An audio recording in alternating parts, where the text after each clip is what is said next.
সুপ্রিয় শিক্ষার্থীরা, এ to Z academy চ্যানেলের পক্ষ থেকে তোমাদেরকে স্বাগতম। আজকের এই পর্বে চতুর্থ শ্রেণী বাংলা বিষয়ে লিচু চোর গল্পটির প্রশ্ন উত্তরগুলো সম্পর্কে আলোচনা করব।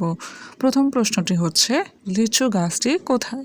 উত্তর, লিচু গাছটি বাবুদের তালপুকুরের কাছে ছিল। 2, লিচু পাড়তে গিয়ে মালির ঘাড়ে পড়তে হলো কেন?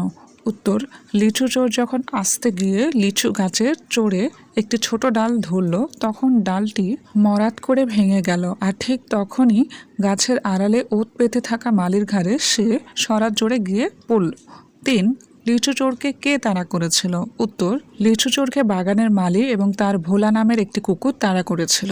4, লিচু চোর কুকুরের তাড়া খেয়ে কোথায় গেল? উত্তর, লিচু চোর কুকুরের তাড়া খেয়ে দেওয়াল বা পাঁচিল লাফিয়ে পার হয়ে বোস্টের ঘরের ফোকল গলে ভেতরে ঢুকে পড়েছিল।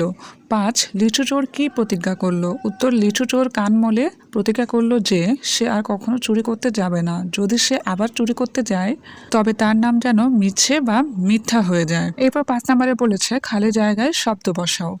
এখানে কিছু অপশন দেওয়া হয়েছে। কয়ে বলেছে গাছের ডালটি গ্যাপ করে ভেঙে গেল, এখানে উত্তর হবে মরাত।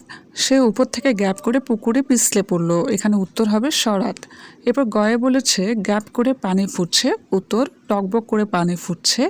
ঘ, ছাদের উপর গ্যাপ করে আওয়াজ হচ্ছে, উত্তর দুম দুম। ও, পাখির ছানা গ্যাপ করে ডাকছে, উত্তর চি চি। চ, তার কথা শুনে সবাই গ্যাপ করে উঠল, উত্তর হবে হই হই। এই ছিল আজকের পর্ব। পরবর্তী ভিডিওগুলো পেতে আমার চ্যানেলটি সাবস্ক্রাইব করুন। ধন্যবাদ।